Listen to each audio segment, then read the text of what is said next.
Tardieu, vous êtes à Wind Europe depuis quand même quelques années maintenant et vous avez vu l'association, qui est quand même un syndicat professionnel européen, évoluer, se développer. Quels sont aujourd'hui les grands enjeux que les industriels vous demandent de travailler, sur lesquels ils vous demandent de travailler, et comment vous les représentez auprès de la Commission européenne, entre autres?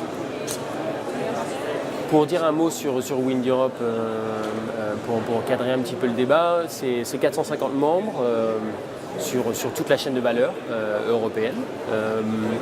Et donc c'est un syndicat professionnel qui effectivement existe au départ à Londres puis à Bruxelles depuis à peu près 30 ans et qui est devenu l'interlocuteur privilégié des institutions européennes sur les questions d'énergie renouvelable et spécifiquement sur l'éolien.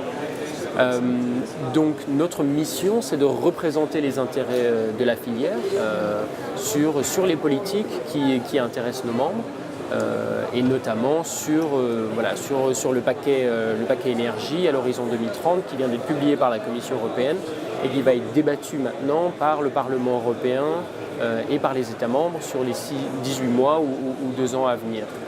Donc nos enjeux principaux, c'est de faire en sorte que les textes qui sortent au niveau européen soient bien raccord avec les priorités du secteur au niveau du terrain, c'est-à-dire avoir un design de marché qui s'adapte aux contraintes des énergies renouvelables, en tout cas aux caractéristiques des énergies renouvelables, avoir une visibilité pour les investissements à horizon 2030, avec toute la question de l'Union européenne de l'énergie et la planification qui en découle, et avoir une législation propre aux énergies renouvelables qui permette de sécuriser les investissements en la matière.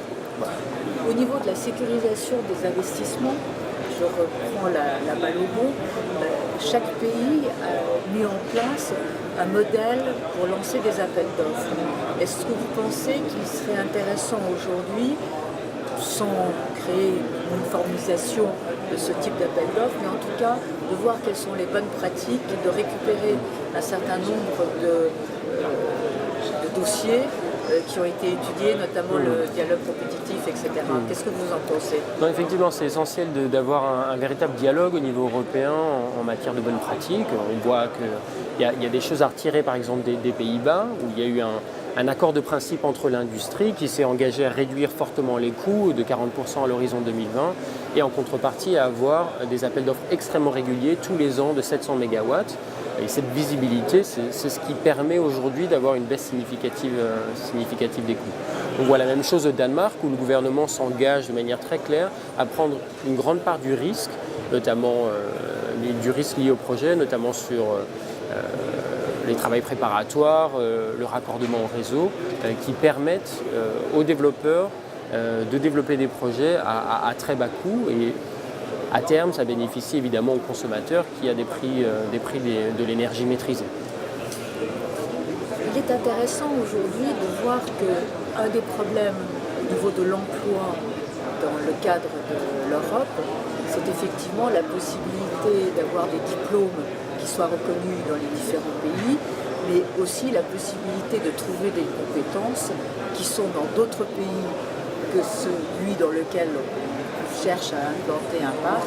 Donc, est-ce que le problème des travailleurs détachés peut également exister dans les énergies renouvelables de la mer?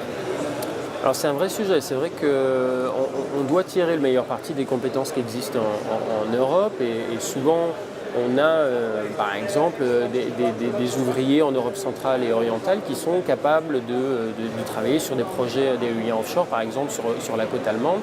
Et donc il ne faut pas être dogmatique sur le sujet et vraiment tirer le meilleur parti des compétences existantes dans la mesure où c'est un réel gisement d'emploi à terme.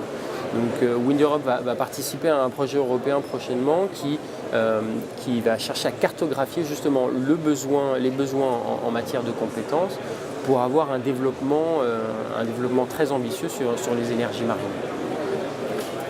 L'Allemagne et les Pays-Bas viennent de lancer un grand projet, enfin annoncent demain, je crois, un grand projet, justement avec le soutien de la Commission européenne et du directeur de l'énergie, de la DG Énergie.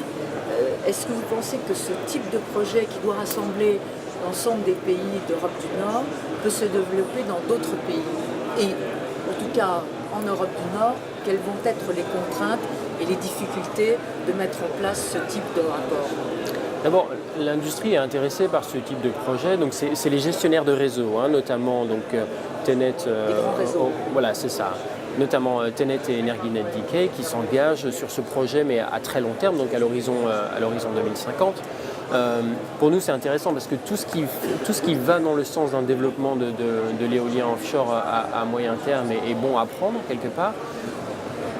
D'un autre côté, il ne faut pas perdre de vue que le développement de l'éolien offshore, c'est quelque chose qui a déjà lieu aujourd'hui et on craint un petit peu un essoufflement, une perte de volume au début de la décennie à venir. Donc il faut vraiment se focaliser, à notre sens, sur la période 2020-2030, sur lesquels on est en train de travailler sur le cadre réglementaire et qui va vraiment nous permettre d'accélérer la transition énergétique.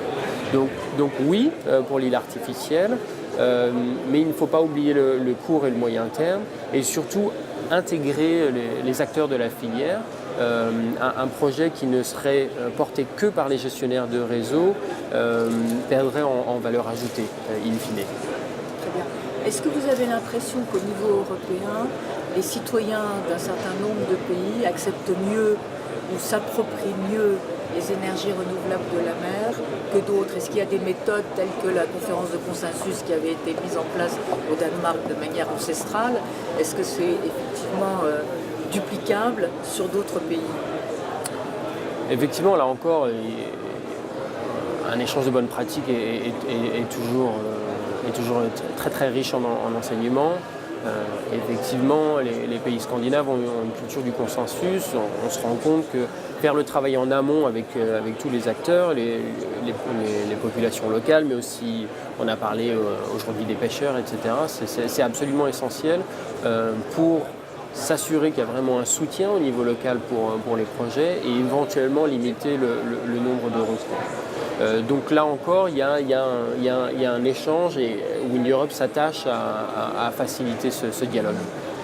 C'est une dernière question qui est sur la place des PME, des PMI et des laboratoires de recherche dans Wind Europe. Alors comme je disais, effectivement, Wind Europe représente l'ensemble de la chaîne de valeur, en ce compris un certain nombre de laboratoires, d'organismes de recherche, des organismes extrêmement connus qui sont en pointe, comme DTU par exemple, mais aussi des acteurs beaucoup plus petits et locaux. Et c'est aussi les services financiers, c'est aussi les services d'opération et de maintenance, etc. Donc on a du mastodonte industriel, Siemens, jusqu'aux plus petits membres de la TPE qui fabrique un poumon, etc. Mais qui contribue donc à ce développement. Et à la chaîne de valeur. Exactement. Merci beaucoup, Pierre. Avec plaisir.